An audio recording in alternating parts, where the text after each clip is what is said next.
yang berdatangan ya. Oke. Oh, suaraku kedengaran. Alright, apa kabar semuanya? Kita panggilkan dulu yang lain ya, supaya bisa hadir lebih cepat. Apa kabarnya? Yuk, here. Training akan kita mulai. Sip. Sudah berapa orang lo? Sudah 16. Alright, kalau begitu gimana hari ini? Hujankah di sana, dimanapun Mas Mbak berada? Atau cerah? Terus ya, iya sama. Oh baru baru hujan. Di sini baru reda. Semoga tidak. Oh tadi mati listrik. Semoga aman-aman ya. Di Bandung juga hujan deras. Oke, semoga semuanya sehat-sehat selalu. Jaga kesehatannya ini udah banyak banget yang lagi sakit ya teman-teman. Kayaknya lagi banyak aku lihat statusnya lagi di rumah sakit. Jadi semoga kita tidak sakit ya. Semoga sehat-sehat sampai selesai liburan. Biar liburannya nggak tidur aja di rumah. Oke, kalau gitu udah ada 18 orang ya. Sambil menunggu yang lain kita mulai aja. Terima kasih Mas Mbak semuanya yang sudah hadir hari ini. Hari ini training terakhir kita di Next Leader Training 2025 ya. Dari bulan Februari sampai Desember luar biasa. Udah 16 training kita lakukan ya teman-teman. Jadi 16 feedback form juga yang harus diisi.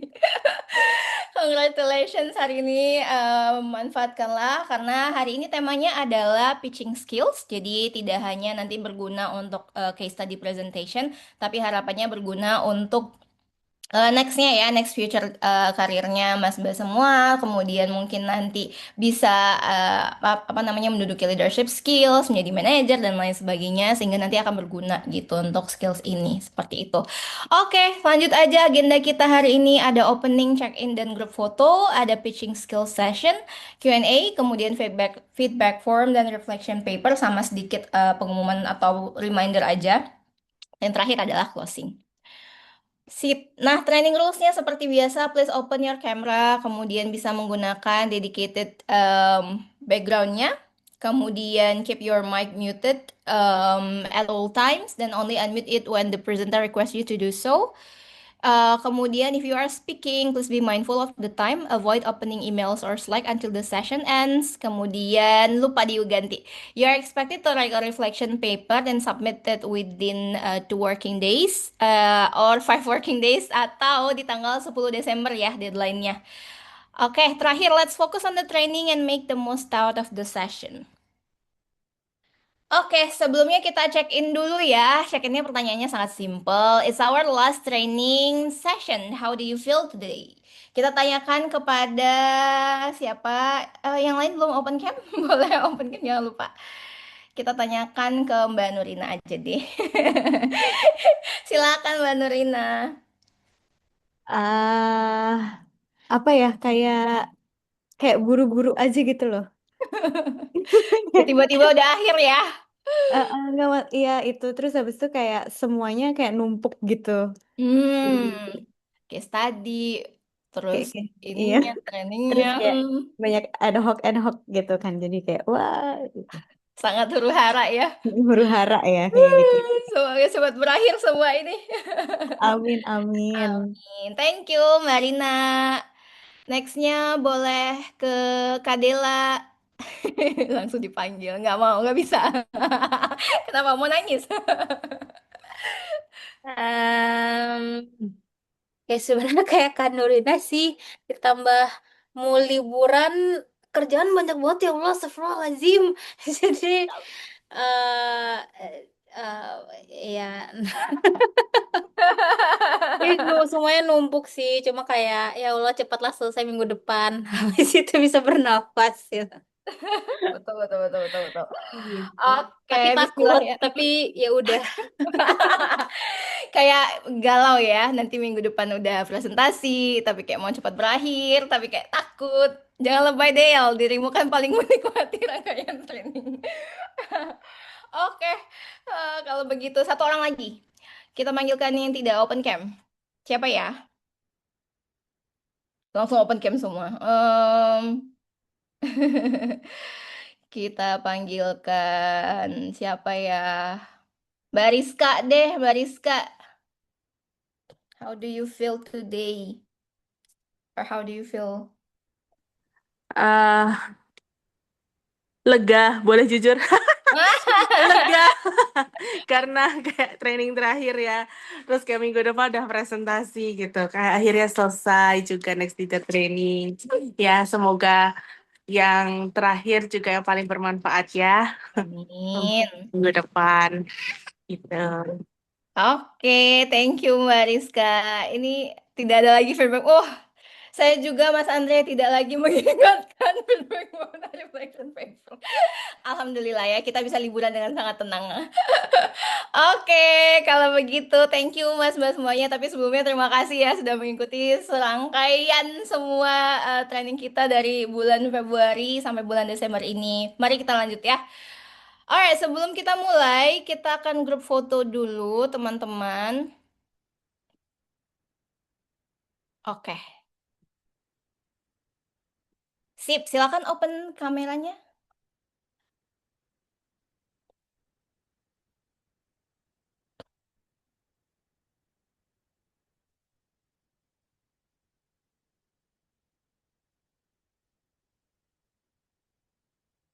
Kita tunggu dulu ya, yang lain ya, biar hari ini full.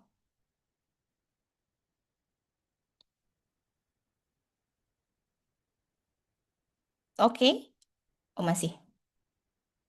Alright, sip. Pose satu, dua, tiga. Oke, sekali lagi. Satu, dua, tiga. Alright, sip. Kalau begitu, terima kasih. Kita lanjutkan. Nextnya, sebelum sesi dimulai, silakan kalau misalnya ada pertanyaan di Q&A ini ya. Jadi mungkin sebelumnya aku sampaikan dulu sekalian ke speaker kita hari ini. Jadi kita ada external speaker, boleh dalam bahasa Inggris, kemudian boleh dalam bahasa Indonesia. Tapi nanti kan teman-teman presentnya pakai bahasa Inggris ya, jadi boleh di mix aja kalau misalnya. Jadi supaya supaya sudah apa ya menyesuaikan dengan telinganya teman-teman peserta kita untuk present dalam bahasa Inggris. Jadi nanti boleh ya Kaido kita sebutkan namanya boleh Kaido nanti boleh in English atau dalam bahasa Indonesia seperti itu. Oke, sebelumnya aku kenalkan dulu sebelum kita mulai dengan pitching skills, kita ada external speaker yang mungkin tidak familiar ya teman-teman ya. Biasanya kan kita speakernya sama mulu ya. Nah, kali ini kita speakernya sangat berbeda. Jadi kita ada speaker baru, namanya adalah Muhammad Ahwi Karuniado atau biasanya dipanggil dengan Edo ya. Jadi Kak Edo atau Mas Edo ini adalah em, seorang begin karirnya dengan menemukan triangle funded startups dan apa namanya? Oke, nah itu LinkedIn-nya ya teman-teman. Jadi memang Kak Edo adalah seorang founder startup, kemudian sudah pernah menjadi konsultan, kemudian pernah menjadi research assistant, project manager. Jadi memang sudah banyak experience-nya, terutama dalam melakukan pitching gitu ya teman-teman. Jadi hari ini kita akan belajar dari Kak Edo gimana sih caranya melakukan pitching yang baik, kemudian juga nanti ada namanya elevator pitch gitu ya.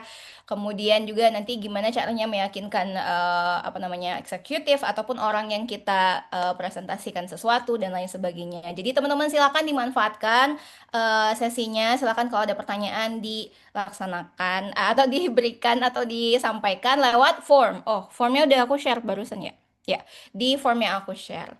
LinkedIn-nya boleh ya, teman-teman silakan dicek dan connect ke Kaido-nya.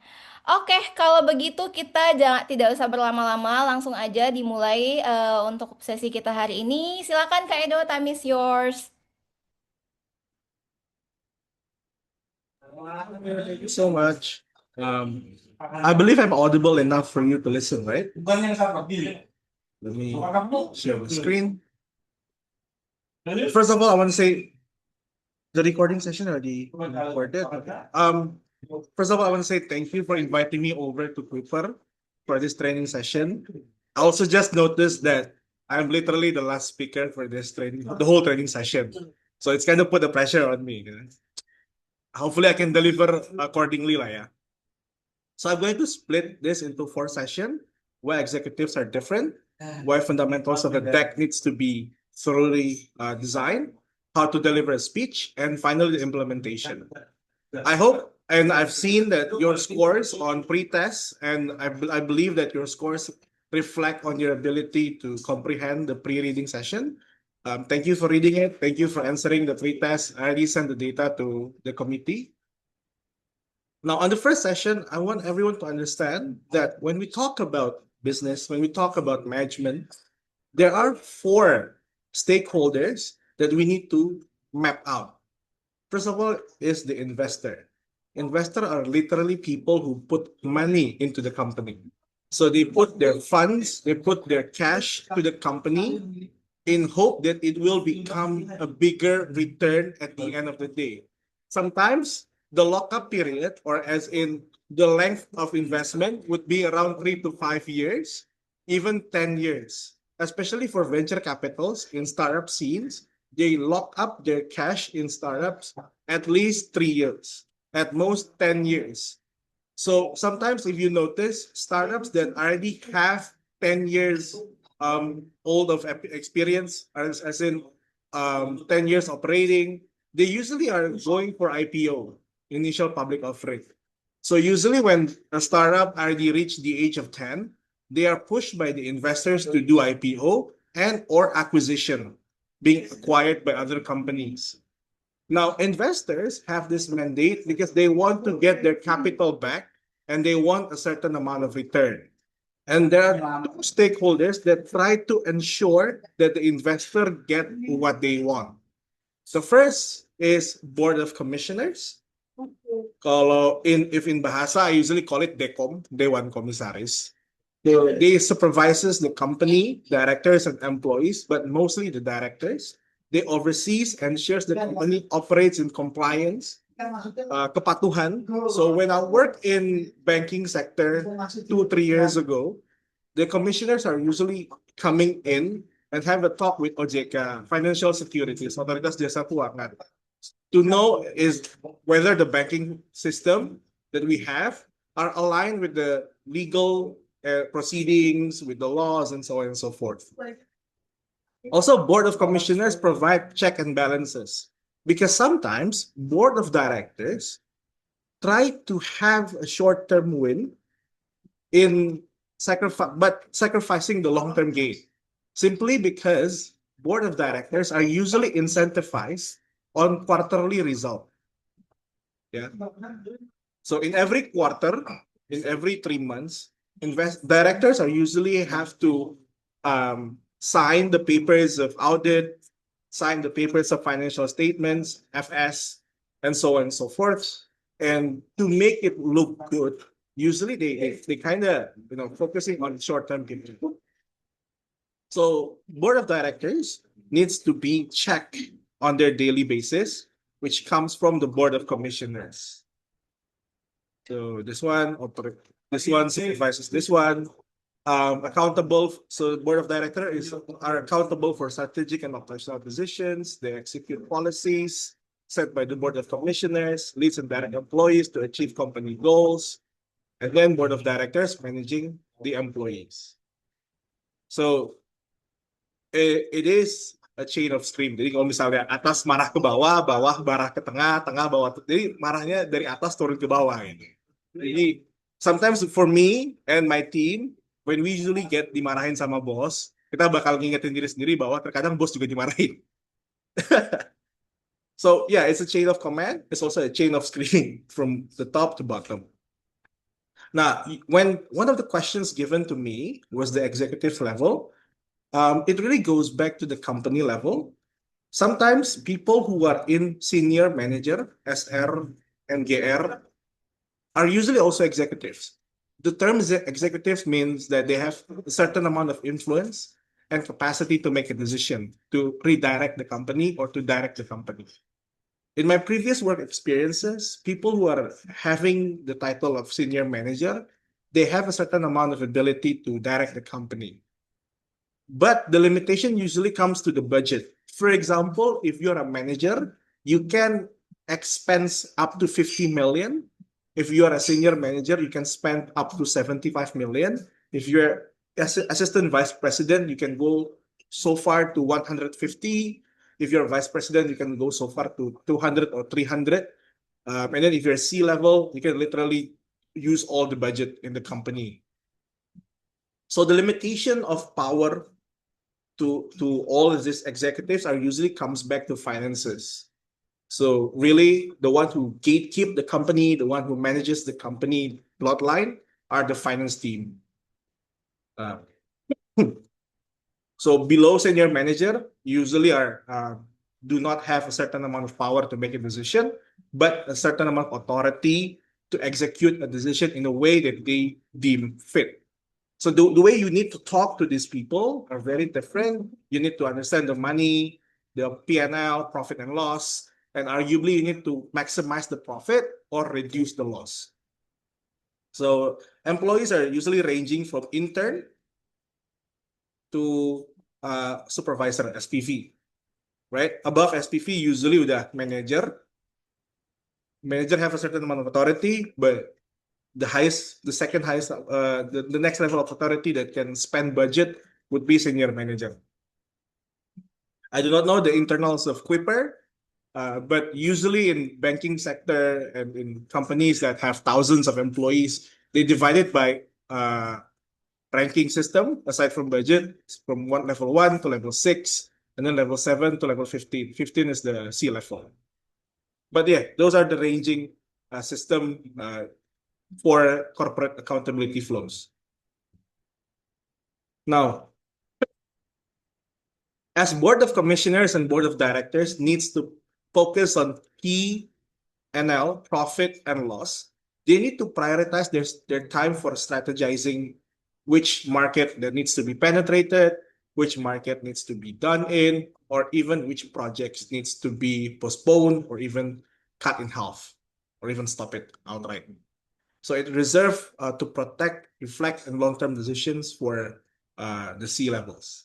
And then they need to delegate low leverage task work. The key word that I use is low leverage, not low level job, right? Low leverage means a job, a work, a task that doesn't necessarily impact the company significantly. For example, if there are 8 hours a day for C-level and managers and employees to work in the company, it is most strategic for the C-level to focus on finding clients or finding new investors or finding new partnerships so it can bring revenue to the company. So in the same 8 hours of work, the C-levels can bring money to the company. The managers can bring system, so the money flows, the projects, everything will be done accordingly, and then the employees can just do the task. Leverage in this really comes back to how much money can you bring to the company. Ya simpelnya kamu ada duit, ya kamu boleh donatur boleh ngatur lah ya kan kasarnya gitu. Lu kamu bawa uang pulang, kamu disayang. That's how BOD and BOC works. Because they need to talk about money first. If it brings money to the company, the BOC and BOD will love it, the investors will love it, everyone will love it, right? Karena simpelnya kalau perusahaan bawa duit banyak, berarti bisa hiring, bisa ekspansi, bisa nambah gaji, bisa nambah bonus, dan seterusnya lah. So really a win-win. So they also need to eliminate busy work, protect personal sustainability. So they need to make a decision, they need to prioritize for strategy, and so on and so forth. Those are high-performing BOD and BOCs.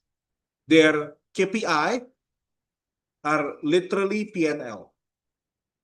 Just P&L. That's why if you see publicly traded companies like GoTo, Shopee, Shopee is C, Microsoft, BCA, the analysts, the investors, fund managers, everyone will only look at the P&L. If it becomes more profitable year on year, month on month, quarterly per quarterly, then it's a good director, it's a good boss. If it goes down, then it's not a good boss. One of the things that happened after COVID was Unilever. Unilever tuh CEO-nya diturunkan karena dia nggak ngebawa profit dan nggak ngebawa kenaikan harga saham lagi. Jadi CEO-nya dipecat, diturunkan. Teman-teman bisa ngecek ya beritanya. Now, for you to pitch to the company, to the BOD, BOCs, you need to understand where your company is right now, where your office is right now.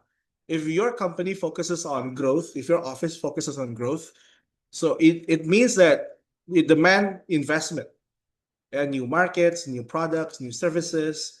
So they need CapEx, capital expenditure, as in modal buat buka market baru atau modal untuk buka cabang baru. Therefore, management must secure additional capital. Nah, di sini teori keuangan teman-teman harus tahu. Saya ubah ke bahasa Indonesia biar lebih simple, di spesifik di sini. Perusahaan itu a company can only make money from 3 source of income.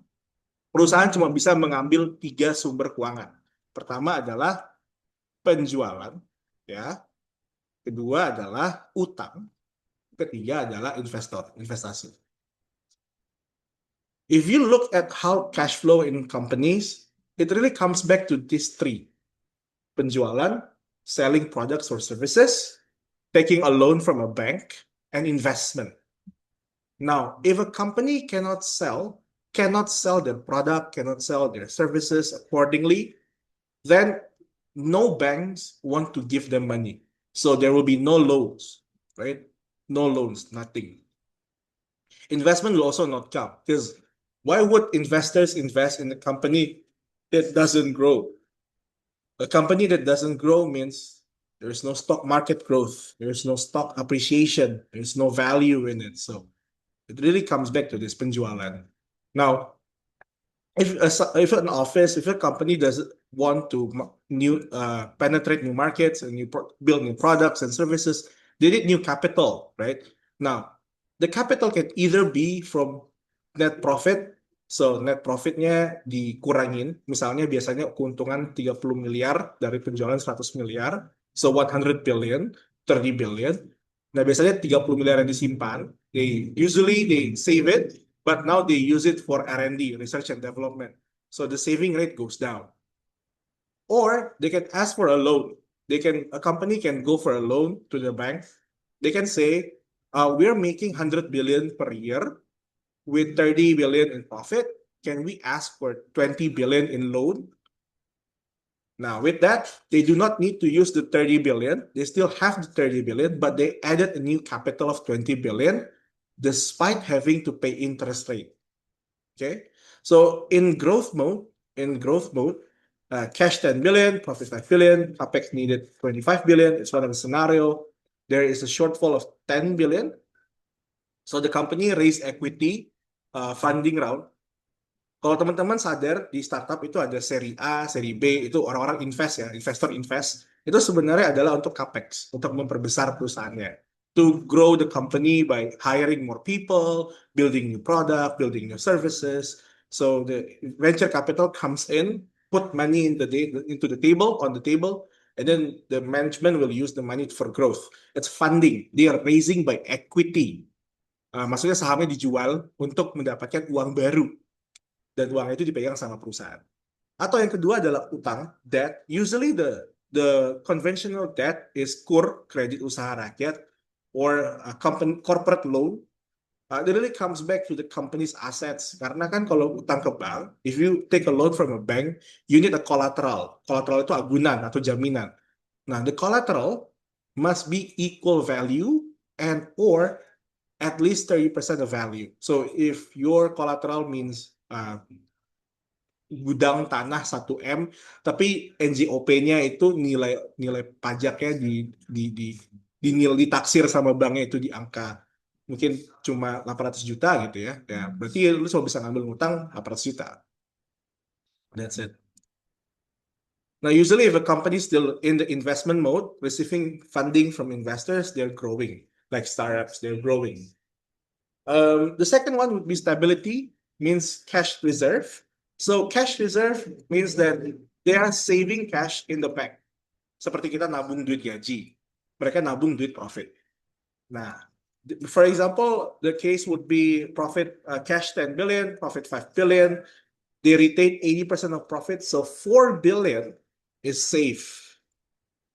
It's safe. Nah, and then the cash will grow to 22 billion slowly but surely, maybe in 3 years and 4 years, right? So it's so big 12 billion. Now, usually when a company focus on stability, that means the management are quite unsure where they should go next, and they take a wait and see approach. Okay, and it's fine. Usually mature companies yang udah besar, udah matang gitu perusahaannya, they focus on stability rather than expansion. If a mature company buy, they want to expand, usually they buy a company that wants to grow.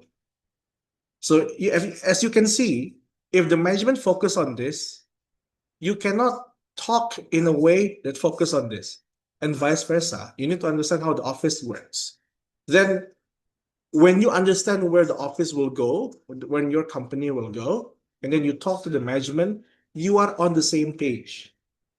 At least 30% of the work to pitch is done. You know where the companies are heading, you know the interests, so you can talk naturally to the management. Okay, now, so to have well, every time you talk to the management for a proposal, for a case study or anything, you need to ensure that it is clarified, because focus is a byproduct of clarity. If you can make an argument and case scenarios that is so appealing, it is more likely for the directors and management to accept your idea. So you must be extremely clear. By being extremely clear, you can get an extremely clear response too, either get accepted or rejected. It needs to be done even in presenting a slide, providing an executive summary, and points of implementation. So you need to provide the main insight and then slowly goes down if they ask for it. If not, then at least the main insight already given to the management. Now, I want to ask you guys about this. For the reflection. Am I starting with the conclusion for the BOD members to immediately understand what decision or insights? You can just you can answer these questions by, I'll copy paste this.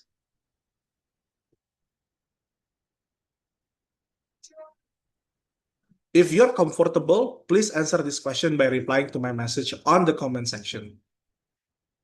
If you're comfortable, maybe just say yes or no, or make your own argument, what needs to be done, what needs to be implemented.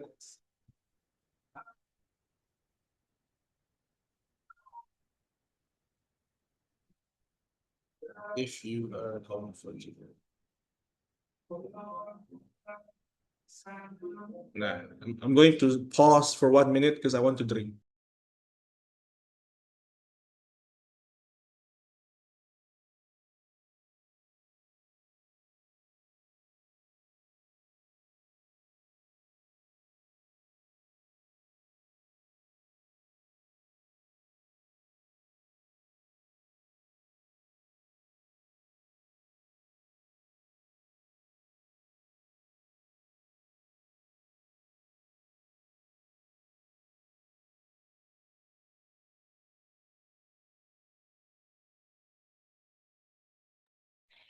Alright, teman-teman, sedang mengetik. Boleh dijawab pertanyaannya. Am I starting with the conclusion? Kemudian have I removed unnecessary? Kalau misalnya ada yang bingung, mungkin jawabannya boleh dijawab 2 dari 3 pertanyaan, mungkin ya Kak Edo ya. Have I removed unnecessary Boleh, details? boleh, of course. Oke. Tidak ada yang mau menjawab. Taruh Lagi aja nulis. di kolom chat jawabannya. Hmm, Tidak. oke. Sudah dijawab sama Kak Dela. Ya. Yes, no. Baru Kak Dela, yang lain? Kira-kira, does my communication clearly show the option, risk, and business? Kalau misalnya nih pernah ada melakukan meeting mungkin sama CEO atau sama manager lainnya gitu. Mungkin nggak harus di case tadi ini ya, apa namanya posisinya. Mungkin teman-teman dari pengalamannya selama meeting ini seperti apa gitu. Kira-kira apakah sudah? Nah, oke. Mungkin ada juga yang memang belum pernah gitu, kayak belum pernah ada experience ngobrol sama BOD atau BOC. Tapi untuk teman-teman yang udah ya, yang sering ya, silakan dijawab. Okay, thank you for the answers. At least there are two answering. Mungkin yang lain lagi pada nulis ya. Ini refleksi untuk teman-teman semua. Karena mindset yang ini karena sedikit di semi refleksi ya, saya pakai bahasa Indonesia sedikit. Karena mindset yang harus teman-teman pahami saat ngobrol sama yang level-level manajemen adalah kita harus mempersiapkan diri. Jadi nggak apa-apa kalau misalnya kita harus persiapan 1 jam 2 jam, cuma untuk ngobrol sama manajemen itu 1 2 menit 3 menit 4 menit kayak gitu. Karena memang kalian harus lihat dari posisi direktur dan manajemen. Satu keputusan mereka itu mengarahkan kehidupan 30 orang di perusahaan, 40 orang di perusahaan, ratusan orang di perusahaan. Jadi misalnya keputusan dia nih untuk masuk ke market baru, investasinya 100 juta, 500 juta, 1 miliar, ternyata gagal, itu kan dampak langsung ke perusahaan kan, mungkin bisa bermasalah nanti keuangannya. Oleh karena itu, saat kita ngobrol sama direktur, dari perspektif sebaliknya adalah, karena keputusan mereka itu sangat berat bobotnya, satu keputusan bisa ngarahin seluruh perusahaan, yang apalagi kalau perusahaannya ribuan, makanya kita ngebantu mereka untuk bisa mengambil keputusan dengan memberikan data yang secepat mungkin dan kejelasan yang secepat mungkin. Kayak gitu.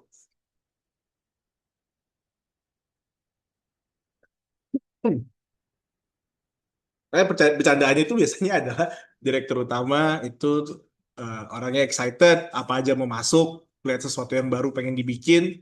Direktur keuangan adalah menjaga rasionalitas perusahaan. Direktur operasional memastikan perusahaan tetap berjalan dengan baik. Itu bercanda-bercandaannya kayak gitu biasanya. Oke. I hope everyone already got a certain amount of understanding from the first session. If you have any question regarding the first session, feel free to comment on the comment section. I'm going to move to the second session. Now, when you understand how they think, how directors think, how those executives think, now you need to pour all of your understanding to the deck through the PPT, PowerPoint presentation.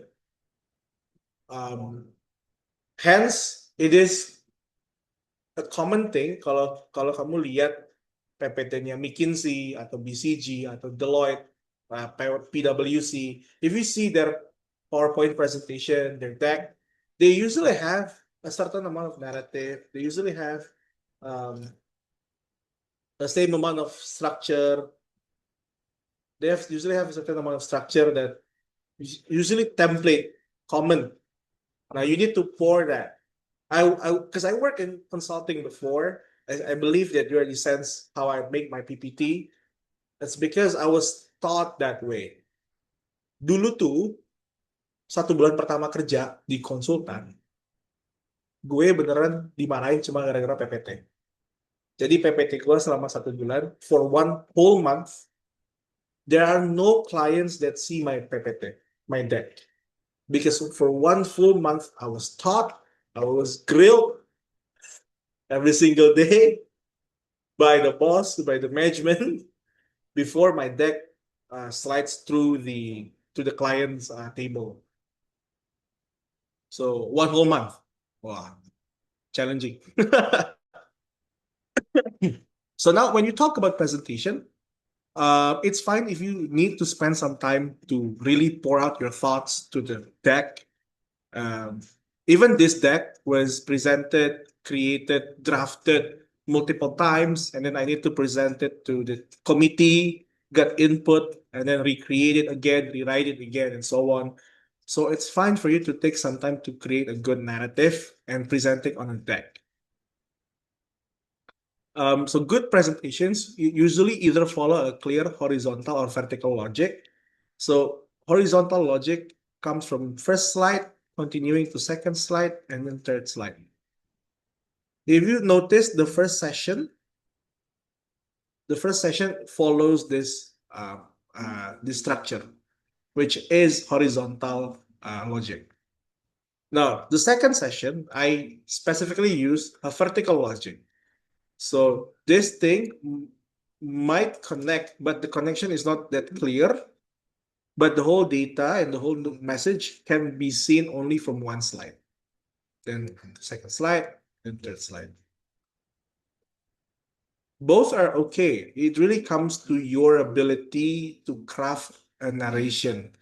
It might be good for you to do horizontal logic for the whole slide, or maybe you can just use the vertical logic for the whole slide. It really comes back to you. There is no right or wrong in presenting the idea, right? It's only strategic or not. But if you want to think the needs to have right or wrong, I think the absolute wrongness in presenting an idea, in presenting a slide, is that you didn't prepare and you didn't able to articulate your thoughts in simple manner. That's the absolute wrong if you want to think it about right or wrong. Now, in continuation to this, horizontal logic across slides, each action title connects to the next to form a coherent storyline. If you read only the action titles, you should understand the entire presentation. Okay, that's the horizontal logic. The vertical logic is content directly proves or supports the action title. Everything on the slide must answer, does this support the headline? So the title either explain the whole thing or the data help explain this whole thing. I want you all to do an exercise. With this news, I'm going to rewrite it to make it a good title out of this. So action titles are slide headers that summarize the entire slide in one complete meaningful sentence. So if you see A.T. Kearney, if you see BCG slides, if you see McKinsey slides, the titles are really long. They're really, really long. And it's not because they like long titles, no, but because the title need to sum up the whole thing. Kalau misalnya di kuliah kita belajar yang namanya abstrak, nah, it's kind of like that. It's kind of like that. You need to summarize the whole thing in one sentence, and if it's long, it's fine. Okay, if we use the previous news, right? If you use the previous news, and we make it into a slide, you cannot use this one. Indonesia external debt decreased in Q3 2025. It states a fact, but no insight or explanation. Why? Why it goes down? Okay. An action title number 2 that's also need to be dismissed is lower SBN. SBN itu surat berharga negara ya, surat berharga negara. Ya itulah. Nah, itu kadang namanya SUN, surat utang negara. So it's comparable. Artinya kamu berhutang, kamu memberikan hutang kepada negara. Jadi negara berhutang sama kamu dan kamu dapat bunga dari situ. Atau bagi hasil tergantung dari akad ya kan, kadang ada akad yang Islam, mudharabah, ada yang enggak. Whichever is fine. In the end you get a return out of it.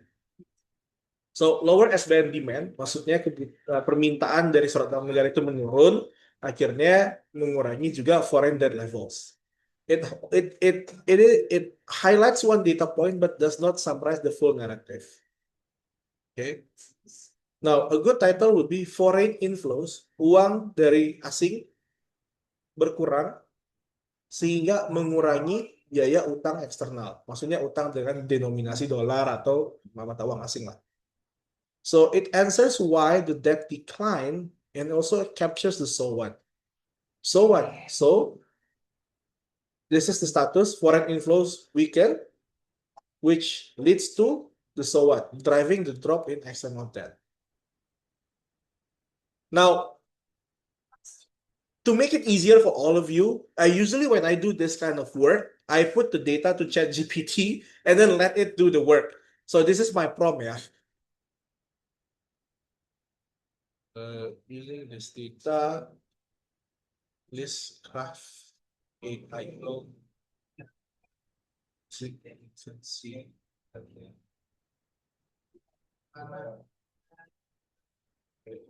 Yeah, something like this.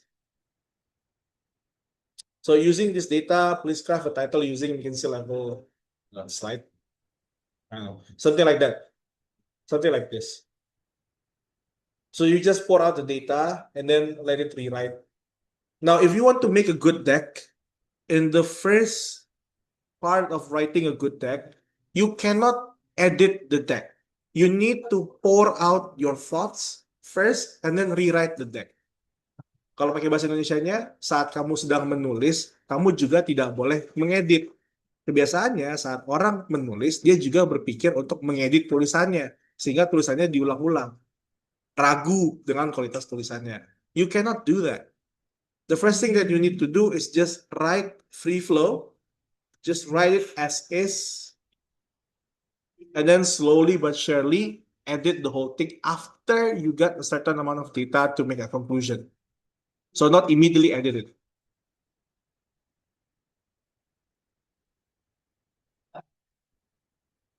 And then you can use ChatGPT to rewrite it accordingly. I use ChatGPT to rewrite the deck.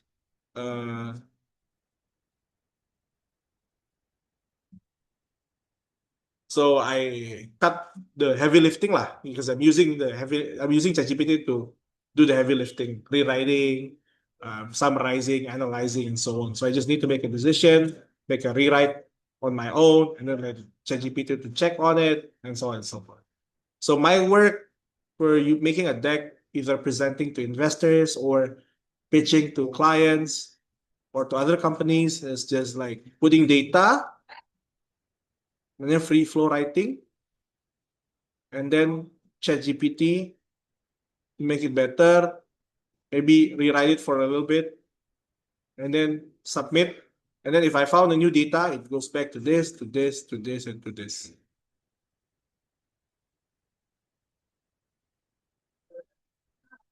Okay?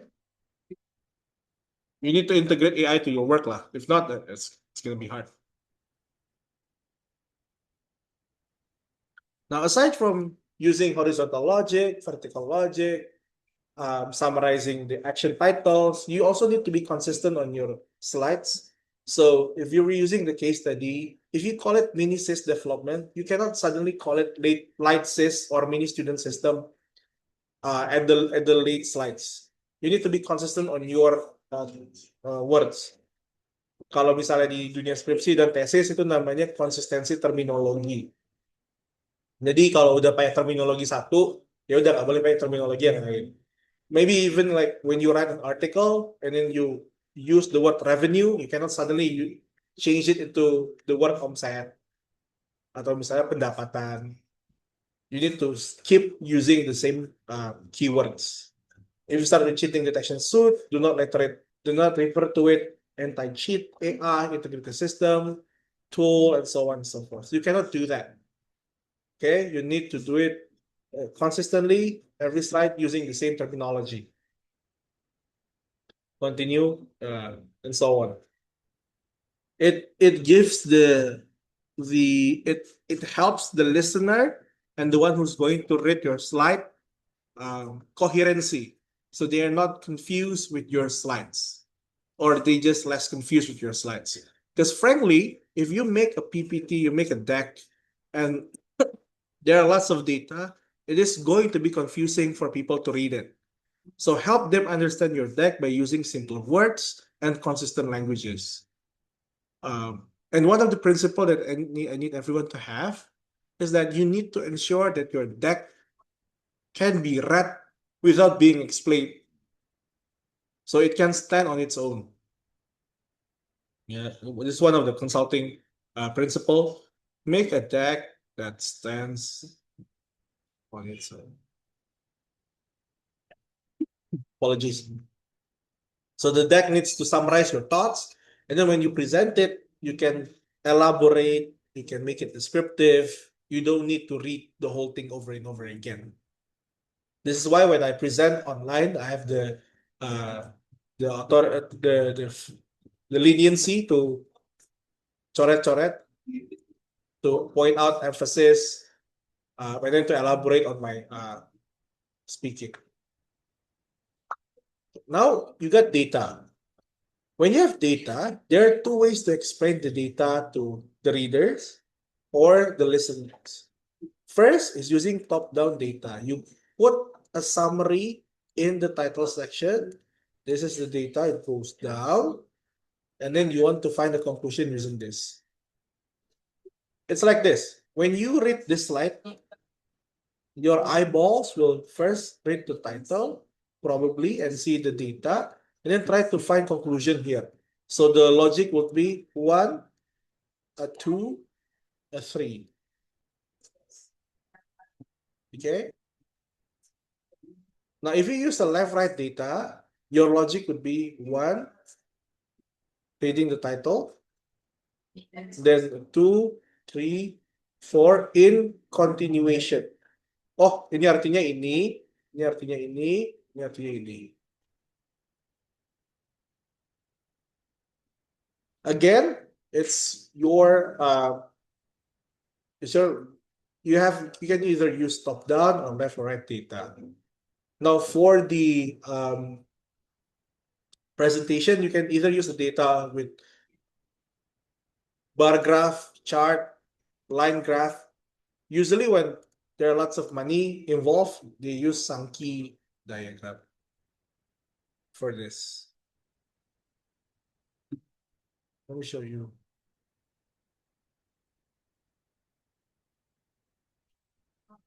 This is the Sankey diagram. Wait.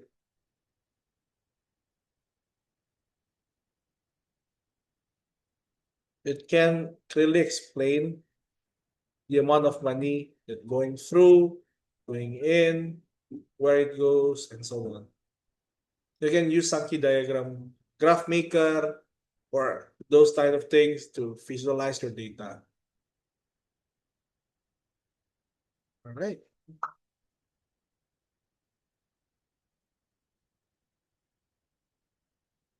It's very quick, right? For this. Reflection number 1, you need to build a presentation that have a clear storyline, either horizontal logic or vertical logic. It's fine. Just pick whichever you deem the best to present your data. And then ensure that every title should be its own headline that summarize everything at once. Everything should be summarized at once. Write action titles as complete, insight-driven sentences, so it's fine if it's long. It's okay. It is okay if it's long. All right? Maintain a strict consistency in terminology. Once the term is introduced, never deviate from that term. Keep it that way. Okay, keep it that way. Now, I believe that because this is the last training session, you already have a certain amount of deck. Try to reflect on this.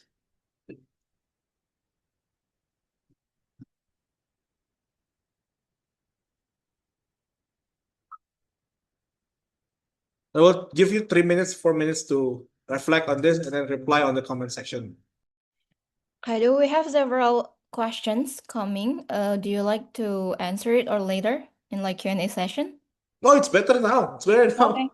All Better right. now. The first one is how to ensure a strong coherence in building a narrative aside from using the consistent wording or term.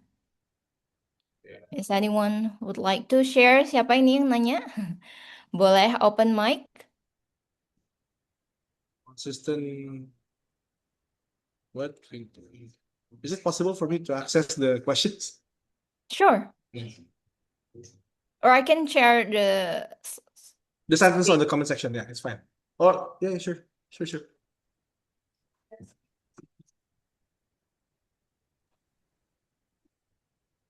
or just this. Okay, this.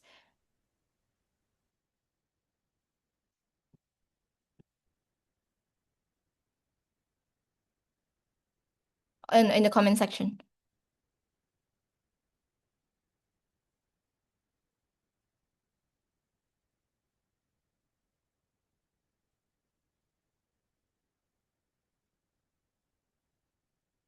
Okay. Oh ya.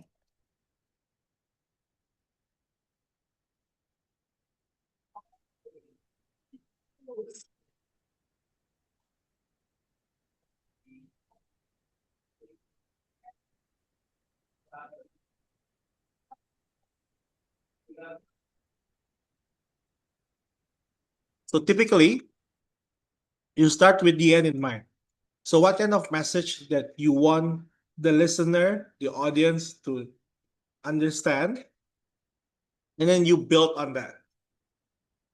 So it's like this. You have a aim. Misalnya kita mau ke Kemang, gitu kan. Kita mau ke Kemang nih bareng-bareng. Kita udah tahu tujuan akhirnya itu Kemang.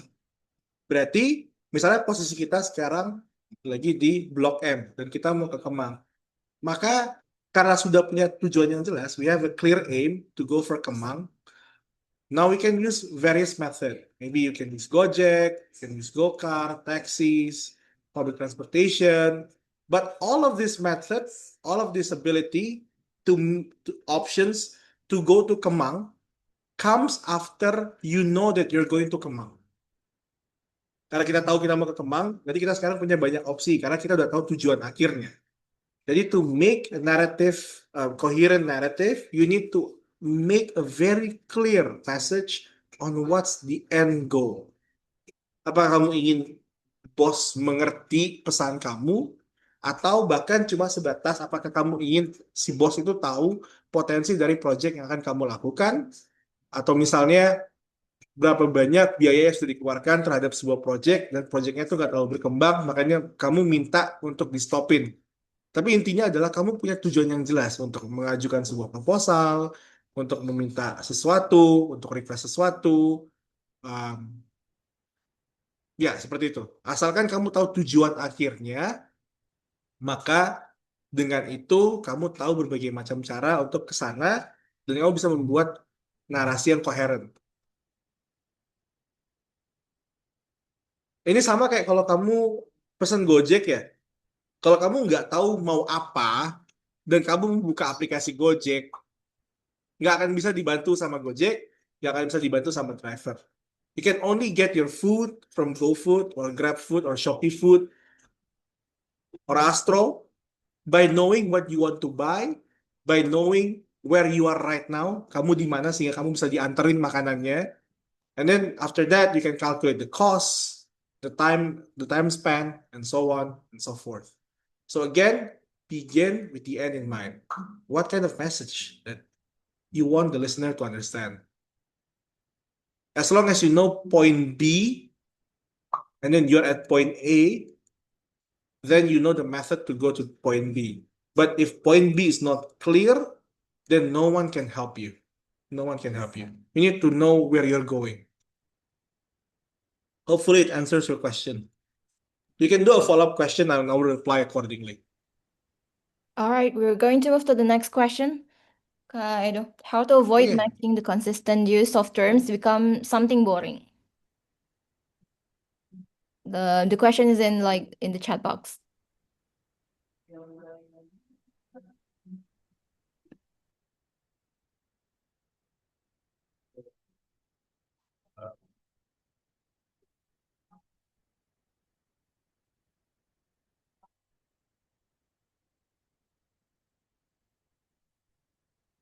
So a content is boring. It's because it's static. It's not because of terminology. Misalnya kita ngomongin revenue, ada kalimat revenue berulang-ulang. That's not boring if the context is different. For example, in the first slide you says revenue kita di bulan ini 100 miliar. Dan slide kedua proyeksinya 1 tahun dari sekarang revenue kita akan berada di angka 120. Slide ketiga, maka kemungkinan besar pertumbuhan dari revenue kita itu di angka 20% untuk year on year. So the same terminology is not boring if the context is different. What kind of context you're going to bring?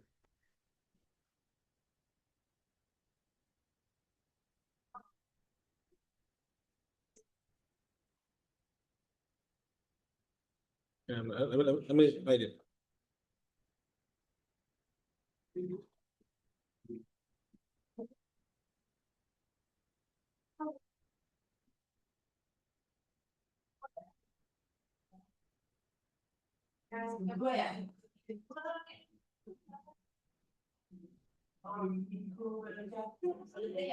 And aside from this, I do not want to everyone to think that it's going to be boring if you use the same technology or the same sentences over and over again. Sometimes a repeated sentence, a repeated terminology means an emphasis. If you want to propose a revenue growth or market or go-to-market strategy, it's obvious that you're going to repeat that sentence over and over again because you are going to propose that idea. You need to defend your idea. You need to justify the idea. Hence, it will be a repeated statement over and over again. And it's fine. It's an emphasis. It's not going to be a boring. Furthermore, when we talk to management, when we talk to board of directors or board of commissioners, we're not going to talk for 3 hours. We're not going to talk for 2 hours even maybe 1 hour. We're going to talk for a short term, like 10 minutes to 30 minutes. Thus, a repeated question will not become boring. It's going to be 30 minutes. It's an emphasis. It's a highlight of what you want to provide in this discussion, on what you want to pour. So they won't think about it's repeated again. They won't think about that. As long as you can tie it into a new context, or even you can connect it to P&L, profit and loss, then you'll be fine. It will be fine.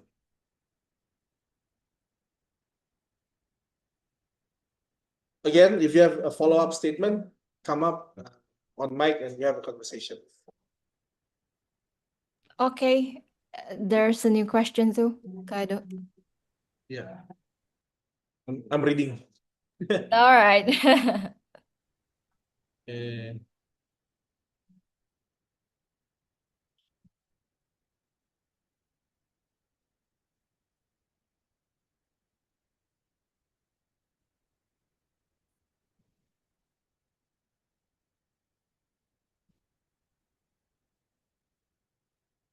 mm,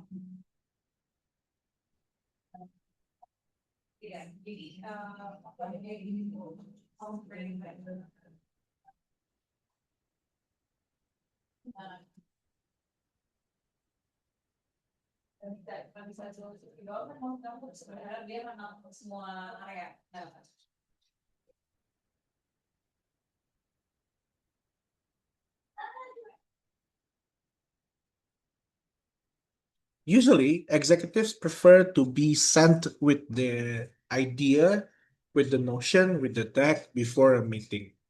Hence, when they go to a meeting, it's not going to be an empty discussion. It's not a meeting for meeting's sake.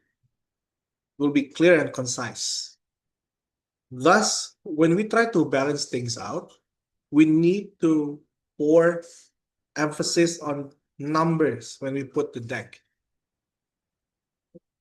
And so in the slide, focus on numbers and listening. When you do it verbally, focus on insight and how.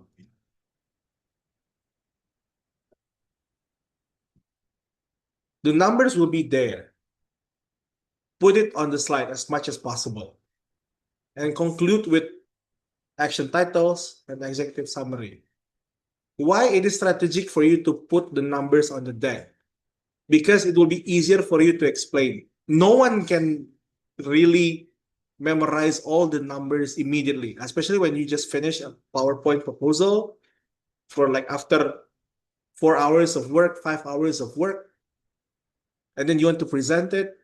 It's not possible for you, or maybe possible for some geniuses, but in general, it would be hard to really get the numbers nailed down in your verbal deliberation, and thus put the numbers on the deck and focus on insights on how and conclusion using your verbal communication. So when the executives listening to what you're trying to speak, they will try to check it on the paper, on the slide. Does your number make sense? Does your insights connect with the numbers? And so on. So so to balance things out, put the numbers on the deck, and then focus on verbally trying to put insights, explain the how we're going to do it, and it explains why it's going to be beneficial for the company. Because having numbers is not enough, but having a good speaking skill is also not enough. You need to combine the two. And to ensure that numbers are always correct, put the numbers in the slide. Then focus on a verbal explanation using those seconds when meeting with the executives. Hopefully that answers your question.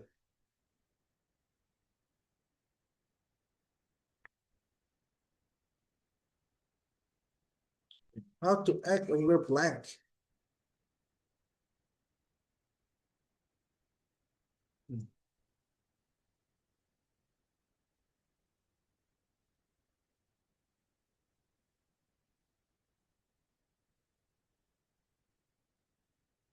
Stop and ask for a minute. If you see consulting recruitment cases, consulting business cases, study cases, when they have an interview, when they talk to the clients, and the clients asking hard questions, how to clarify this, what are the numbers, and so on, usually consultants and professionals will ask, give me 30 seconds to think. It's okay for you to ask for the time to think. It's okay. Why? Because it will let you think accordingly. Karena kalau udah blank otaknya, panik, terus ngomong makin rusak. Mending di stop. Jadi stop, ask for a 30 seconds pause, think and think what you want to say. At the same time, for the listeners, for executives, professionals, saat kamu minta 30 detik untuk memikirkan sebuah pemikiran, itu sebenarnya bentuk dari respect, to respect sebenarnya. It's a form of respect. Why? Because you want to ensure that the next things blurt out from your mouth is coherent and concise. So you give the best version of that deliberation, not just blah blah blah blah blah blah blah, like verbal diarrhea, because you're panicking.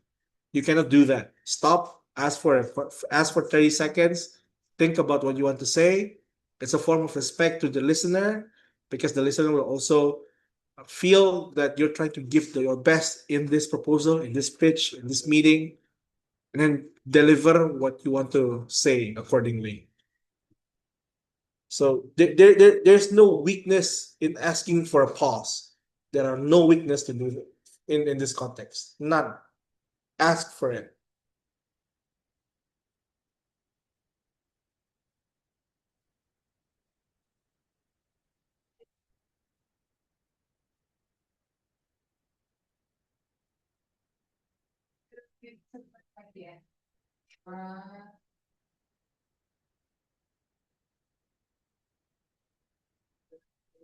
All right, one more question before we go to session 3.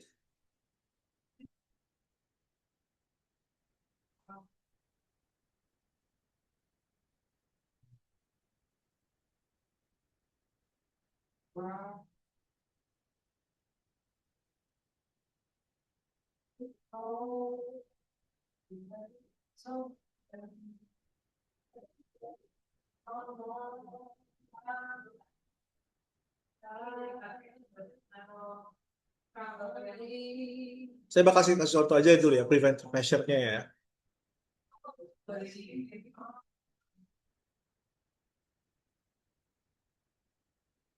Data yang kamu bikin pakai AI, pakai deck tadi, itu sebenarnya bisa kamu tanya dulu ke ChatGPT untuk bikin simulasi ya. Misalnya ini saya upload PPT hari ini.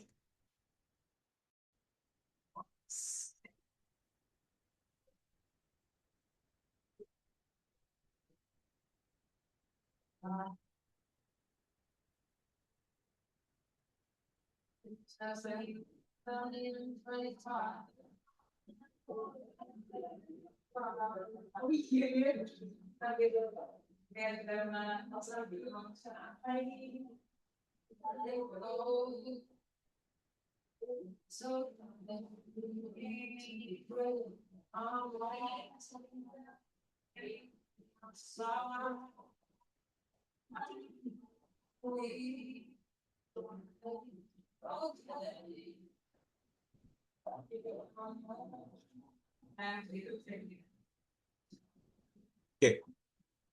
You use ChatGPT, Gemini, or whatever AI that you are comfortable with. You upload the data, and then you ask for things that maybe you're not aware of. What are the hundreds questions that I will be given? What are the questions that I might not be aware of? What are the variables that I might not see? So you ask ChatGPT, any AI that you're comfortable with, for these kinds of scenarios. Then after that, you will get questions like this, the intention, why it makes it difficult, and then you try to be comfortable. You try to familiarize yourself with all of these possibilities. Okay? So now you can do scenario testing without just using your mind. You can also use AI to help you in doing lots of scenario tests. I do this a lot. When I make this PPT slide, when I make this deck, I put it on ChatGPT and ask for how to improve this. There are inputs from the committee. How do I integrate it? There are TOR, term of references. How do I integrate it to the deck?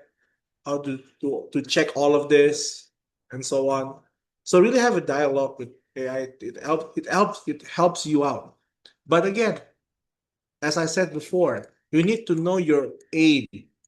The aim of this prompt, the aim why I do this is to prevent myself getting questions that I might not be aware of. So it's okay to do this. In fact, it's the smartest way to do this. Okay? So I talk about the preventive measure. You can use AI to check on the areas that you didn't see. And then now, if after all of that, the BOD see as question that you are not see, there are two forms of dialogue.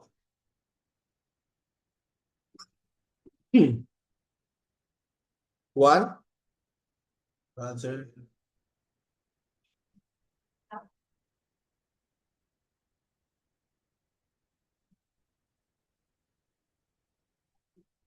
rather than pushing your agenda, your narrative, despite literally doesn't know the answer because you didn't prepare, and or the question is something that really outside of the box, you can ask for a circle back. It's fine. Again, it's not a weakness for you to do that because it's unique, but you need to say it elegantly. You need to be eloquent in asking for a circle back. Do not suddenly say, wah saya nggak kepikiran Pak. Do not say that. Or I didn't thought of that. Do not say that. Say it in an eloquent manner, such as, that's a good question that I didn't think of, or I didn't thought of despite having all the scenarios in my arsenal, in my preparation. Is it okay if I ask for a circle back? I will prepare the answer accordingly when I'm done with chunking your question. So it's fine for you to do a circle back, but say it accordingly, say it eloquently, so it's not demeaning for you and for the listener. And the second one is immediately trying to find the data. Not recommended. This is not recommended. Point number 2 is not recommended. Why? Because when you talk to executives, you do not know the answer of the question and you try to find the data, it is more likely for you to be panicking, and it's more likely for you to have low quality search either on Google or on Google Drive or on ChatGPT or AI, which leads to bad or lower quality in answering.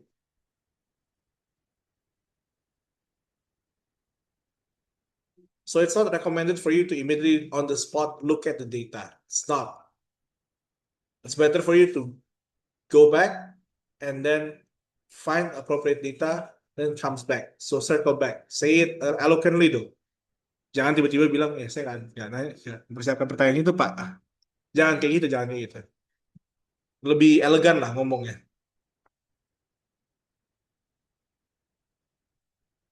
All right, those are the questions. I hope that answers your question. Let's continue the third and fourth slide session before we move on to the Q&A, full Q&A. So implementing this study, you need to ensure that your slides have 3 main umbrella, which is the problem slides, key challenges. You need to articulate everything well. Takeaway, what are the takeaway? And then you go for the solution slides and then the implementation slides. As long as you can craft this and provide the answer to P&L, profit and loss, it is more likely for them to listen to your messages, but it doesn't necessarily mean that they will go for your proposal. But at least you are heard.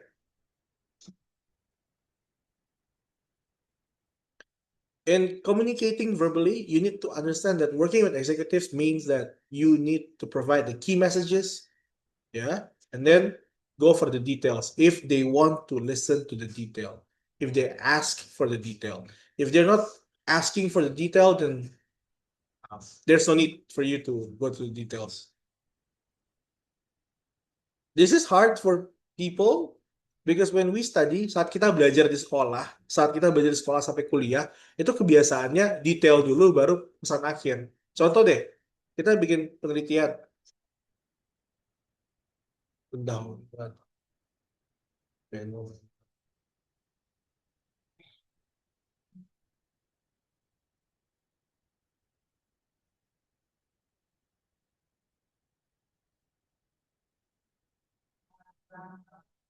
Nah, kita kan waktu kuliah kan biasanya ini ya, pendahuluan, fenomena, landasan teori, riset, analisis, terus konklusi sama saran.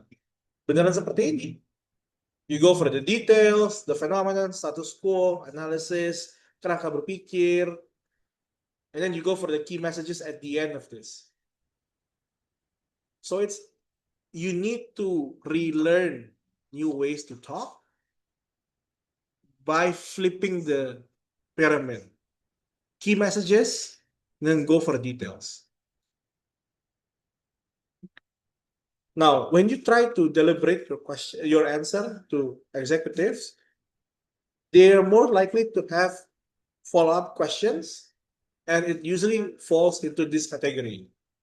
Clarification. They need to test your reasoning. Does it make sense though? Ini mungkin gak sih dengan kondisi kita yang sekarang? Ini mungkin gak sih dengan market kita yang sekarang? Itu satu. Dua adalah alternatif. Ini ada perbandingannya nggak dengan yang lain? Ada opsi yang lain nggak sebelum kita ngelakuin ini? And then strategy alignment. Strategy alignment ini misalnya kalau perusahaan udah punya, if the company already have their vision, their mission on what going to be done this year, and suddenly you bring a new proposal. No, you need to argue why your proposal is aligned with the company annual target. Okay. Now, if you're done with the clarification, maybe you will go to risk, check mitigation. Ini kalau gagal kenapa ya? Gimana ya? Fallback-nya apa ya? Berapa banyak sih yang bakal hilang dari rekening kita kalau kita gagal? Terus kalau misalnya mau gagal, tanda-tandanya apa coba? Early warning signal-nya apa coba? Okay. Trade-offs. They need to be presented the cost and comparative advantages. So maybe trade-off tuh gini. Misalnya kita udah bikin cabang di Kemang. Terus kita ngeliat angka baru di Senayan. Dan kalau kita masuk ke Senayan, mau nggak mau kita harus menarik uang yang ada di Kemang untuk bikin cabang di Senayan. Nah, opportunity cost itu maksudnya adalah mana yang lebih rugi. Apakah kita berhentikan Kemang untuk buka di Senayan, atau kita biarin di Kemang, tapi kita tidak merealisasikan Senayan. Sehingga yang seharusnya bisa dapat profit dari Senayan malah nggak dapat, karena kita fokusnya di Kemang. So that is opportunity cost. Biaya yang kamu keluarkan pada saat kamu tidak melakukan keputusan tersebut. Now, if you analyze the opportunity cost, and you make a comparison, it becomes clear which alternatives, which options that we can do and take, and so on. Okay? Financial, it's about budget defensibility. Remember, perusahaan itu ada dua gerakan. Pertama adalah growth, kedua adalah sustainability. Now, you need to ensure that your proposal, your go-to-market strategy provides a clear reasoning about the return to make a good justification. So, return justification. Intinya kalau kamu bisa bawa cuan, mereka bakal senang. Ya. Dan kamu harus bisa mengkomunikasikan cara mendapatkan cuannya. Nggak bisa bilang kamu beli ini terus cuan, ya mungkin. Now, assume that everything is aligned, strategy alignment is done, everything is good. Assess what happened first and what can wait. Misalnya dari perusahaan itu ada 5 prioritas. Terus kamu datang, you bring a new proposal, they love it. So 5 plus 1. Now, the company can only do 5 things at once. Okay? Out of 6, ya kan? Out of 6, mana yang bakal di-prioritize?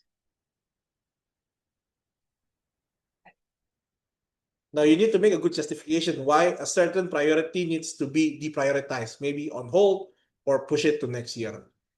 And then it falls back to opportunity costs again.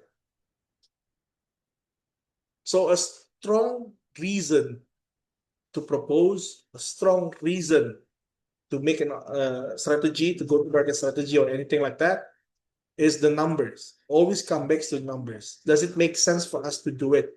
If it does, we do it. If it doesn't, then don't do it.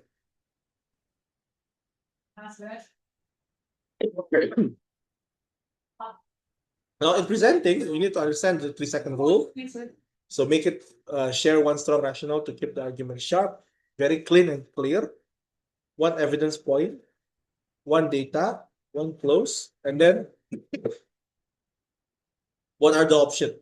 For example, adoption risk is low because demand exceeds pilot targets, validated across 3 campuses. We can also use a phase launch to further de-risk.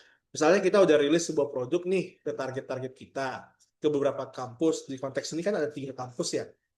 Nah ternyata demand-nya, permintaannya tuh nggak setinggi ekspektasinya kita. Ya udah, kalau gitu pada saat kita merilis produk ini, itu nggak semuanya bersamaan, tapi kita phase launch. Kita masukin ke satu kampus dulu, baru kampus kedua, baru ketiga, baru keempat, untuk mengurangi resiko, de-risk. If you try to explain this in bahasa, it will be quite longer, because pronunciation bahasa itu cukup banyak. Ya. Kalau misalnya pakai English, you can make it shorter. But again, really comes back to your boss. As far as I know, and I was informed, the boss in Kuiper is a Japanese person, so you need to speak in English, right? So yeah, speak in English. You can take advantage of the pronunciation and then try to find vocabulary that is precisely what you want to say.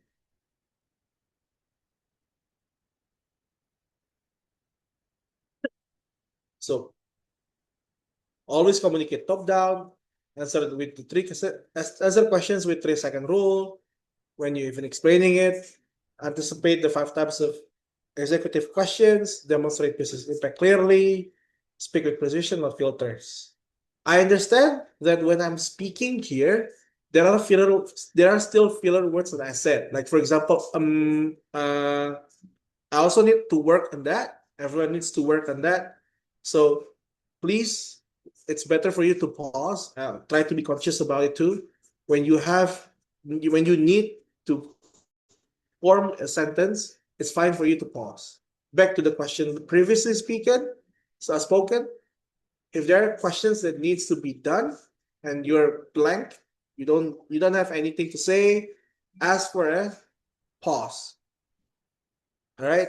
So that's my pitch. Begin with the key messages. You ask yourself, can I explain any recommendation using 3-second rule? Am I prepared? Are my points framed? Thus, you need to train repeatedly over and over again. It gets better as long as you train yourself. Speak in the mirror, in front of a mirror. If possible, record your own voice and then try to listen to it. I had a head start because I was a debater di kampus. Dulu waktu di kampus itu suka ikut debat bahasa Inggris. Makanya tadi sempat keceplosan ngomongin deliberate adjudication karena pernah jadi juri juga adjudicator. So because of that, I have a head start. Dulu tuh waktu belajar debat, gue disuruh pidato di McD di depan semua orang. Itu buat ngelatih kepercayaan diri sama untuk ngomong di depan publik. I'm not saying that you should do the same thing, but what I'm saying is you need that level of dedication. So you need to train on your own, listen to your own voice. Heck, talk to AI. Karena kan kalau di ChatGPT itu ada fitur voice kan, nah lu bisa ngobrol. Coba ngobrol dari situ. Coba berbicara dari situ, berbincang dari situ. Ask the AI to evaluate your speech, to evaluate your wordings, your sentences, your voice, your tonality, so it becomes more clear and precise as time goes by. A good speaker is not born. It's not born. It's not born that way. It's trained. It's conditioned. So you need to be that.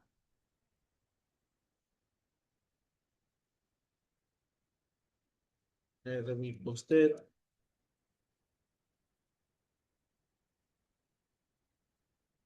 Try to answer the questions and reflection. I put it on the comment section. All right, this will be the last one, the last session for implementation, and then we can go full blast on Q&A. Now, in implementing the speech, assuming that you have 4 to 5 minutes, you need to understand that this is just roughly on how to dissect a 5-minute speech. Okay, in the first minute, it's about the hook and the ask. State the bottom line up front, the key messages. Clarify what the or insight you want from the POD or stakeholders. Clarify what is the intention and then what you want to ask, and then provide the solution, evidence, because the problem statement should be clear and short, sweet and short. Kalau di consulting tuh bahasanya succinct. So it needs to be succinct. It needs to be succinct. You need to make it crisp the sentences. Give the strongest supporting evidence, just one. Again, one problem statement, one supporting statement, one evidence. Use this 3-second rule for clarity. And then show visibility, timeline, owners, resources, siapa aja yang bakal terlibat, dan kenapa itu mungkin. Nah, address the biggest risk. And then finally, discussion. Strategically speaking, it's better for you to have a mindset that it's going to be a 4-minute speech rather than 5-minute speech.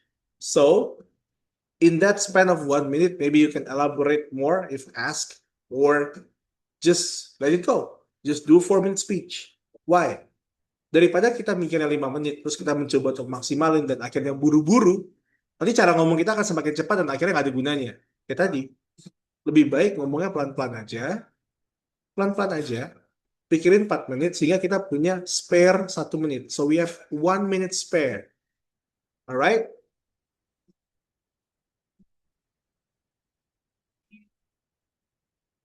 Now, this is what I also did to myself. I did a 5-minute speech. I did train to explain this deck to you guys. So I tried to explain it to myself. I tried to explain it to the committee when we have briefings, meetings, adjustments. So I tried to do it on my own. And I also want everyone to have the same mindset. When you want to speak, you need to train, you need to condition yourself. So if I want to dissect this deck into 5-minute speech, I would say this deck teaches one core skill, how to think, communicate, and present like executives.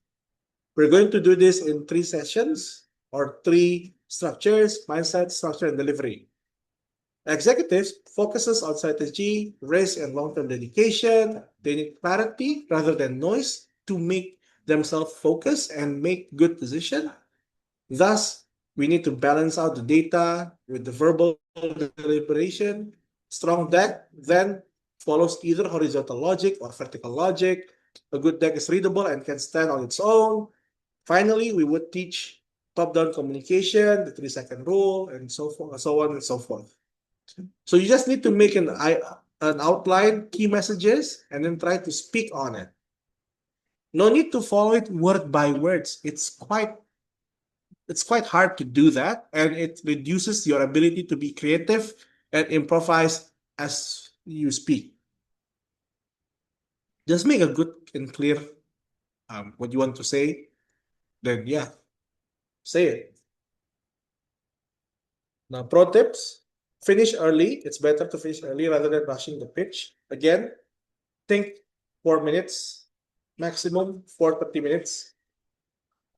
Finishing early means showing competence, respect, preparedness. Lead with the conclusion. Executive expect bottom up or just immediately the key messages and details. Just focus on key messages within the first 10 to 15 seconds. What they want, recommendation, outcome, the decision you need. They don't tolerate slow build up. Do not use this ya. Slow build up itu bagus kalau di film, tapi kalau di kerjaan enggak. Keep your voice calm, neutral, and use pauses. No hype, no overselling, just precisely, and then let the data shows. Now, keeping your voice calm and collected requires practice. It's a condition, not something that you're born with. So delivering an effective speech requires rigorous preparation. For a 5 to 7 minutes presentation, you need to maybe train yourself with 5 hours of training session with yourself. Makanya kan selalu ada latihan interview, ada latihan inilah, latihan itulah, ngomong depan publik dan segala macam. Karena itu membutuhkan pelatihan, membiasakan diri, mengkondisikan diri. Banyak loh di luar sana komunitas-komunitas kayak ini, kayak misalnya Toastmaster, ya, Toastmaster internasional, itu ngajarin cara ngomong, berpidato, dan seterusnya. So you need to prepare yourself. And I don't want anyone you think to just prepare. No, I want you to think because it is going to be significant. Misalnya gini, kamu bikin proposal, kamu latihan, kamu pitch, kamu diterima gitu proposalnya, dan kamu ngebantu untuk mengerjakan apa yang kamu propose, atau kamu yang memimpin apa yang kamu propose. Makanya itu momen besar untuk naik pangkat, untuk naik jabatan, promosi, kenaikan gaji, dan seterusnya. Artinya, when you want to propose this, do it wholeheartedly and thoroughly. Train. Repeat it over and over again. It's fine. Because when it's done and you get a buy-in from management, it will impact not only the company, but also to your life, professionally, financially. So it's fine to invest time in this. It's fine to invest time in this. Karena investasinya nggak bodong kan, beneran real gitu loh. Kalau disukain, diterima, terus kamu dapat pekerjaannya, dapat proyeknya jalan, karena kamu bagus, kayak gitu. Next, when you are trying to speak, incorporate deliberate pauses. You need to be aware of when your mind suddenly stop or blank. Even when I'm talking like this, there are moments that I am blank. And unfortunately, sometimes when I'm blank, I'm still using, I still use filler words, okay? In between words. So it's better for you to pause rather than filling the and so on. You still need to train. You still need to condition yourself. I also need to do that over and over again.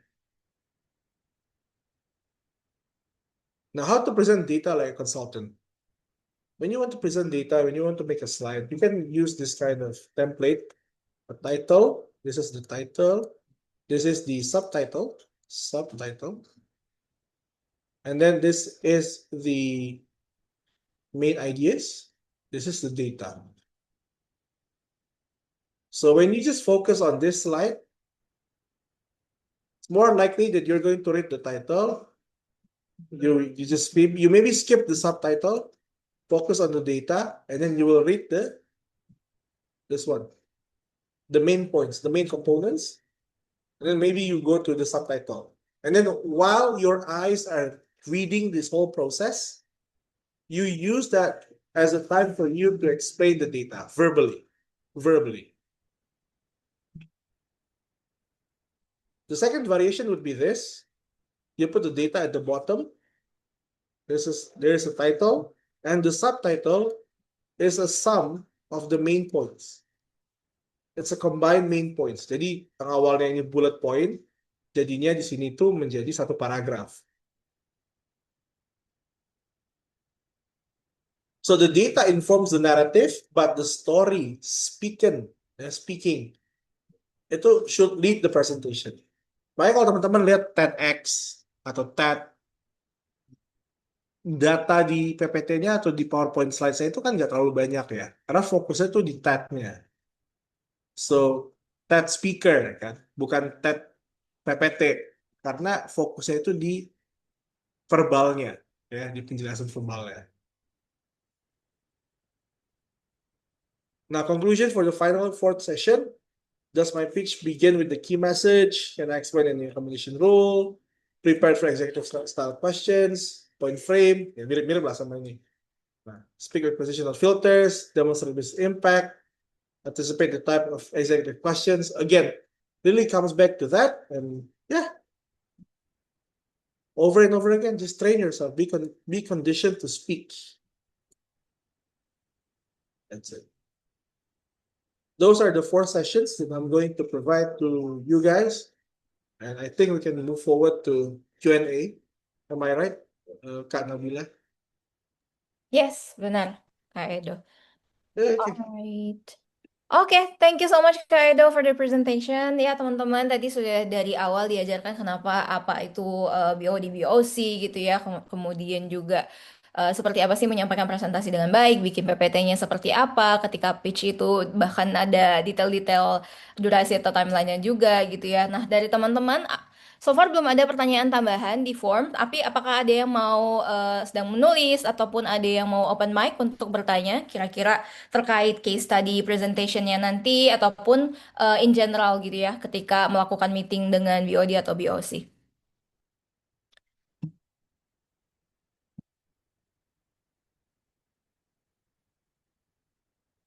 Kita tunggu ya pertanyaannya untuk masuk. Oke, ada pertanyaan yang masuk. Sebentar kita copy.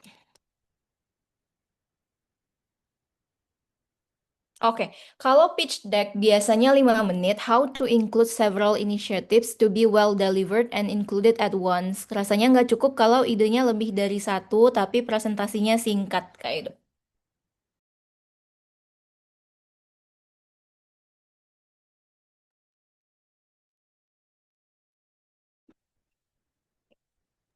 Oke, bentar. Lagi proses dulu pertanyaan. Kalau pitch deck biasanya 5 menit.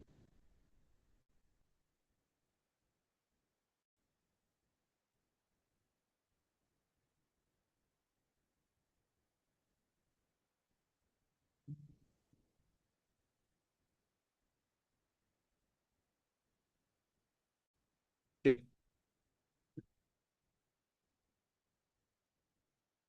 Saya tuangin dulu bentar. Tunggu.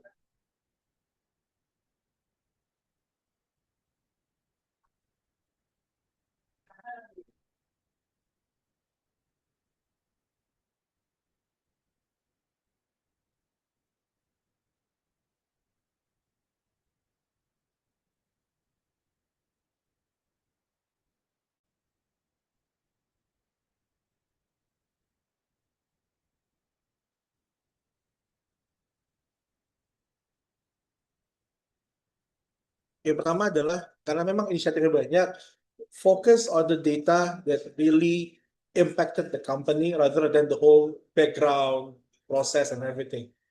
Focus on the data that provide impact to the company. Mungkin fokusnya di P&L-nya atau misalnya berkat inisiatif ini biaya waktu operasional berkurang yang awalnya dari 10 jam turun ke 5 jam kayak gitu.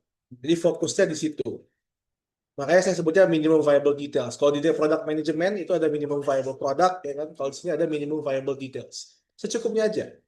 Mungkin kalau bisa fokus di P&L. Focus on P&L helps a lot.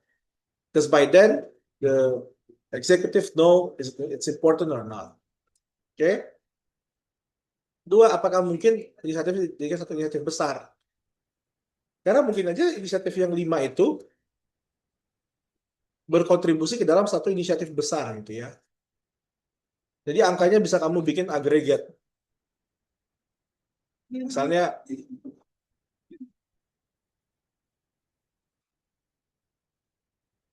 dalam 3 bulan kami menghasilkan 22 miliar dengan melakukan 5 inisiatif ini.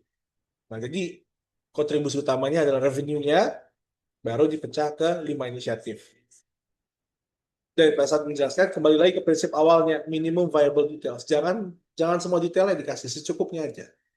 Secukupnya aja.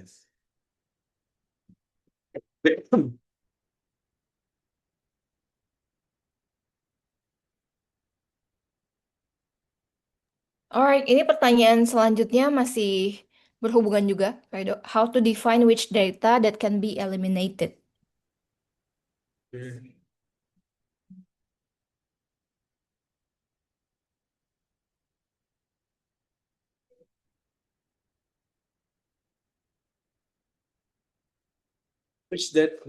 How to define which data that can be eliminated? I would say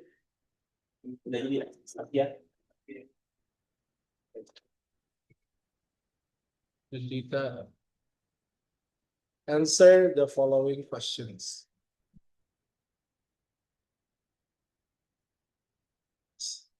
This answer.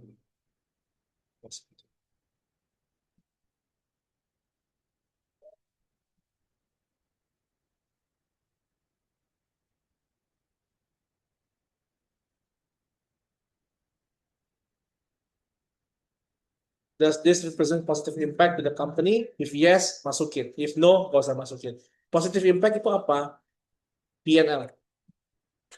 P&L, optimization, reduce time spent.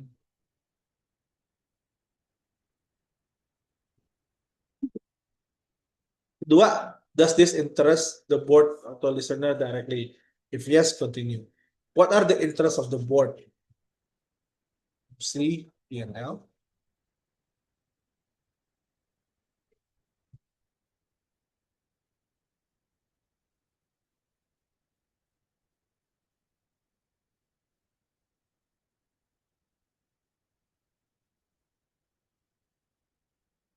Okay. The board members, the executives will focus on the P&L, profit and loss, the optimization, reduction of costs, reduction of time spent. So you can focus on that. If the data answers this question, then you can filter out. Maybe there are 20 data with this, maybe only 10 data. Right now, out of 10 data, you focus on the significance. Which one will be more significant for the listener to take their heart in? Misalnya kalau kita ngomong sama direktur operasional, akan lebih bijak kita masukin data operasional. Oke, mengurangi biaya waktu operasional dari 10 jam ke 5 jam. Bijak sekali, karena pas dengan latar belakangnya dia, dengan posisinya dia. So, crafted to the significance level. If it's significant to the listener and to the company, use it. If it doesn't, then ya jangan dimasukin.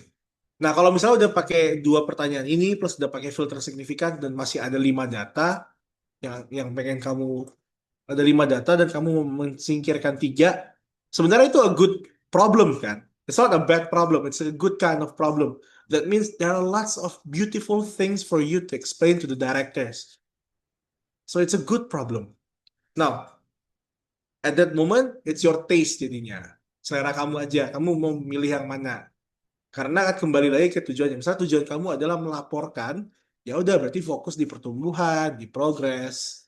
Kalau kamu ingin menunjukkan mendorong sebuah proposal, berarti menunjukkan bahwa ada proyeksinya, ada prediksinya, ada kemungkinannya.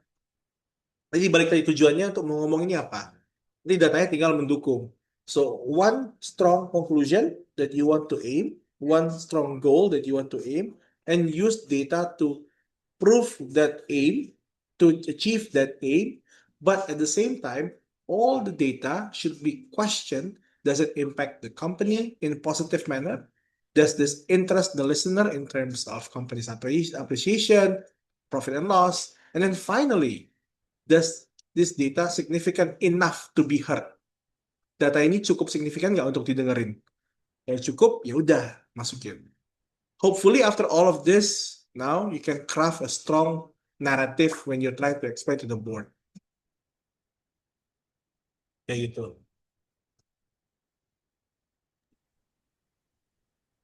Oke, belum ada pertanyaan masuk lagi di form. Apakah teman-teman sudah cukup atau ada yang mau ditanyakan? Bisa open mic ya, teman-teman. Jangan ragu untuk bertanya langsung juga. Kita tunggu ya untuk pertanyaan berikutnya.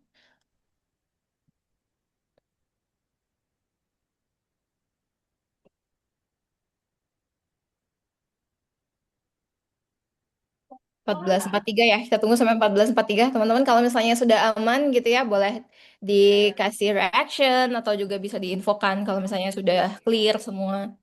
Nah, kalau masih banyak yang mau ditanyakan, kita masih banyak waktu ya. Jadi boleh silakan ditanyakan.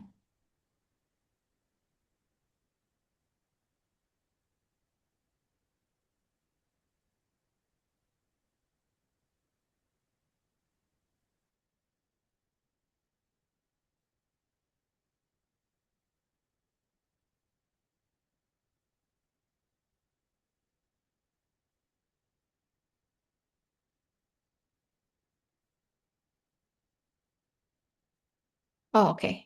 Ada pertanyaan masuk.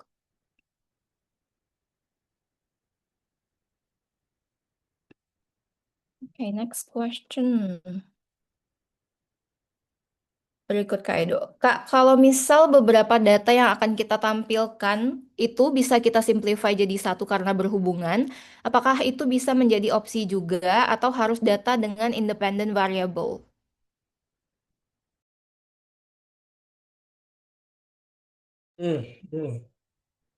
That's a good question. And my answer will be quite political. If you want to push forward an agenda, and it's more,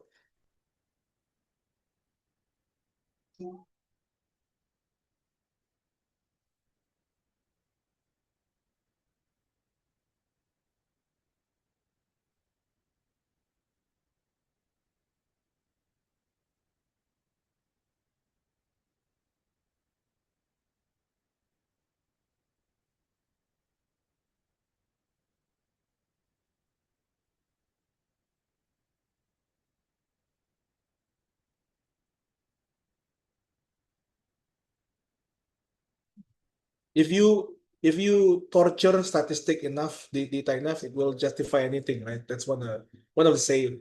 So either you can simplify the data or you not. Both are okay as long as push forward an agenda. What is your agenda? Are you trying to explain the scenario, the status quo, or are you trying to propose a new market?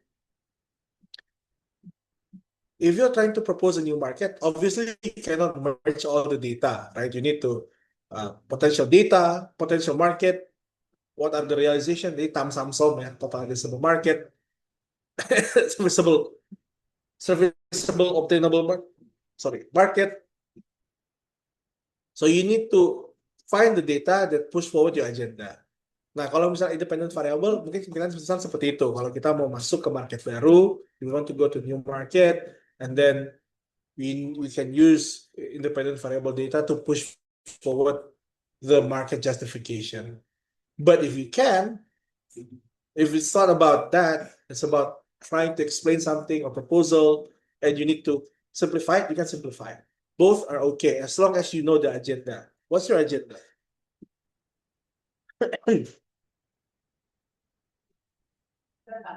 Kayak gitu. Oh. Does that answer your question? Ya, teman-teman kalau ada follow up question, boleh ya.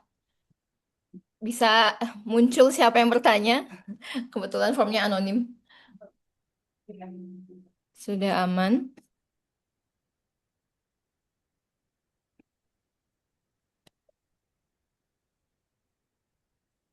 Alright, kita tunggu sampai 14.47 ya. Kalau misalnya, oh oke, baru dibilang. Ada pertanyaan lagi. Siap. Could you describe? Oke, oh ini lebih ke experience-nya Kaido sih. Next question. Yeah. Could you describe an experience when you were unable to answer a question from an executive, Kaido?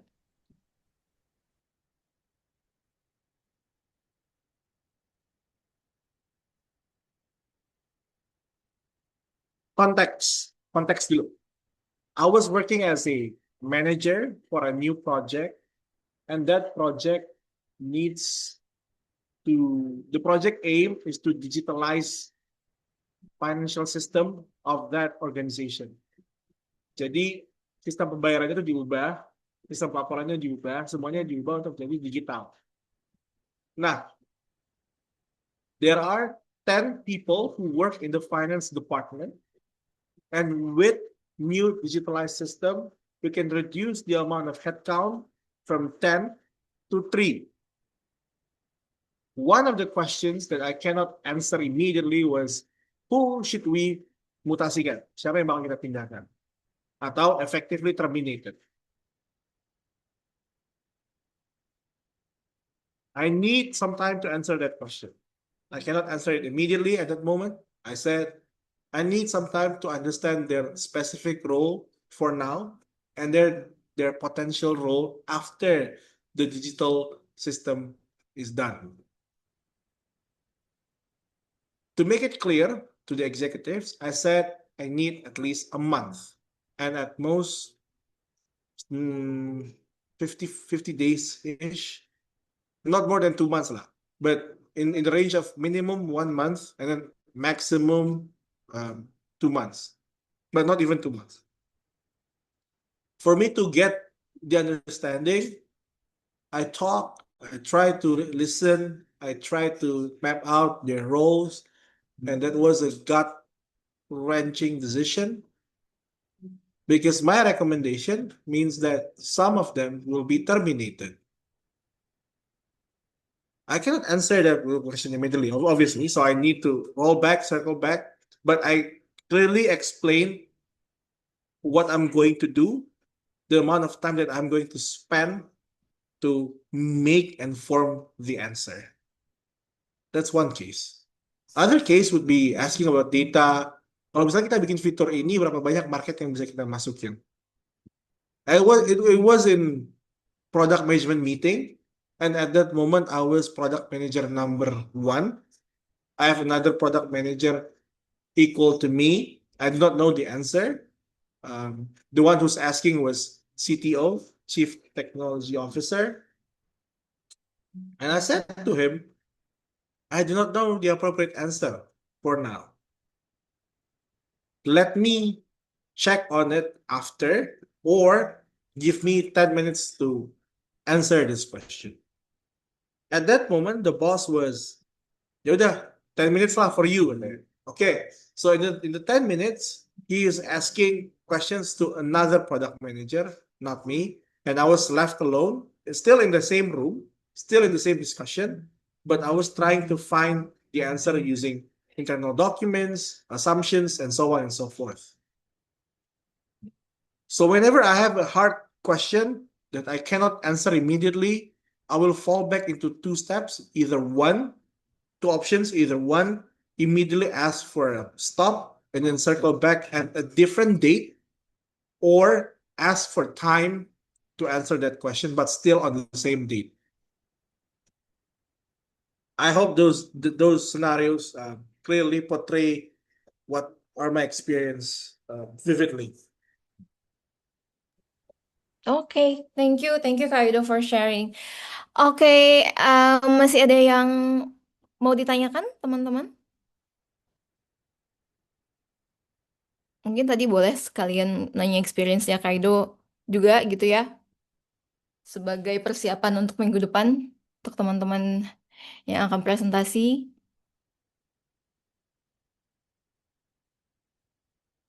Mungkin kita tunggu sampai 14.51 ya, yang mungkin masih ngetik atau mau open mic boleh. Oh, udah 14.51. Sudah aman atau masih ada yang ingin ditanyakan? Boleh, teman-teman, kita masih ada waktu. Kalau sudah aman, boleh diberikan reaction atau emoji. Atau kalau masih ada yang mau ditanyakan, boleh.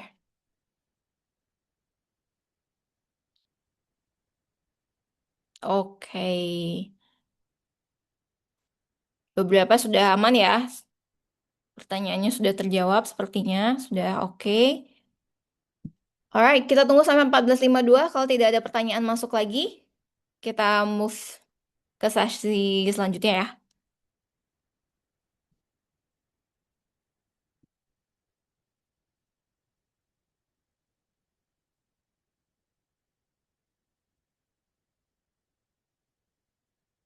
Sip, sudah 14.52.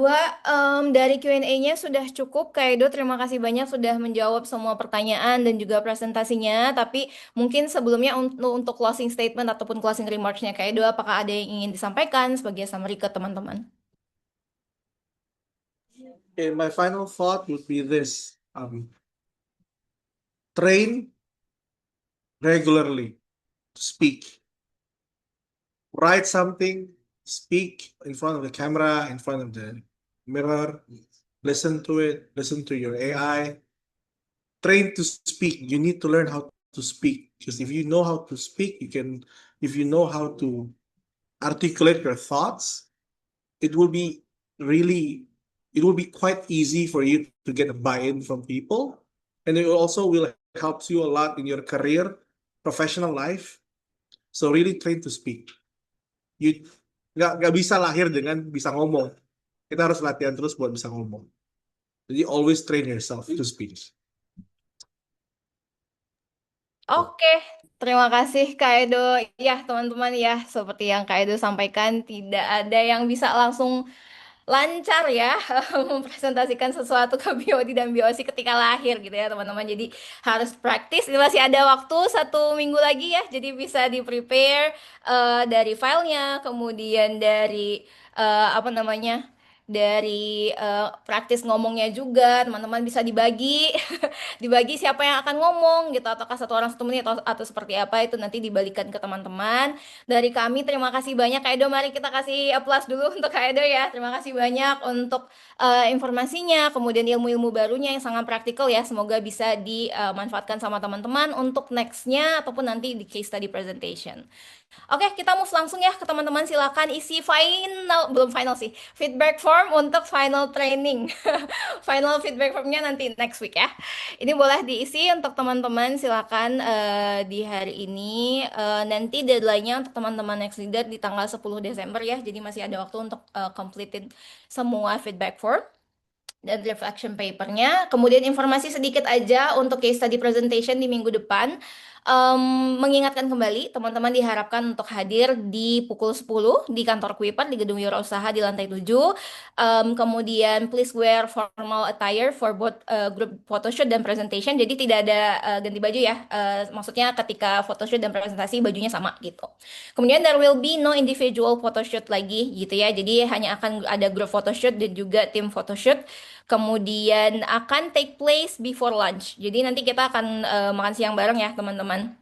Dan ada mingle time juga untuk semua participants. Nah, presentasi seperti yang disampaikan hari ini akan take 5 minutes only per group. dan nanti undiannya akan dilakukan di hari itu juga. Jadi nanti akan acak ya siapa yang akan mulai duluan, tidak hanya tidak pasti grup satu dan lain sebagainya gitu. Dan presentation will be in English ya, karena nanti akan presentasi dengan Pak Yuki tentunya. Kemudian winner announcement akan di-share during Kuiper Anniversary event, tapi certificate nanti akan menyusul ya, akan di-ship ke teman-teman masing-masing di luar Jabodetabek, tapi kalau di Jabodetabek nanti bisa ambil di kantor, tapi soft file-nya akan dikirimkan duluan gitu. Terus terakhir, please complete all feedback form and reflection papers before 10 December. Udah aku kirim juga remindernya di kalender. Kemudian more information can be found on the guide sheet. Jadi teman-teman bisa refer ke gadgetnya apa yang harus dilakukan, apa yang harus dibawa, apa yang harus dipakai, dan lain sebagainya. Oke, itu sudah dikirimkan filenya ya sama Kaido juga. Nanti akan di-share juga rekamannya teman-teman di QLearn. Jadi mengingatkan kembali deadline untuk final PPT di tanggal 8 Desember. Boleh di-upload aja di sign folder ya untuk PPT-nya supaya nanti bisa dibaca dulu sama juri sebelum hari H gitu. Final presentation udah day min 7 2359 ini ya menawar ya. 18.00 ya, tapi kalau misalnya ada concern silakan diinfokan ke aku. Day min 7 until 11 December 2025. Bismillah, semoga sehat-sehat ya teman-teman. Dilancarkan juga pekerjaan lainnya supaya nanti bisa fokus ke case study dulu baru kerjaan yang lain. Semoga bisa. Dari aku itu aja, sekali lagi thank you so much Kak Edo. Thank you semua peserta yang datang hari ini. Semoga bermanfaat sesinya. Sampai jumpa di case study presentation untuk teman-teman next leader dan sampai jumpa di Q time juga besok ya untuk semua peserta. See you, sampai jumpa. Selamat siang. Terima kasih semuanya.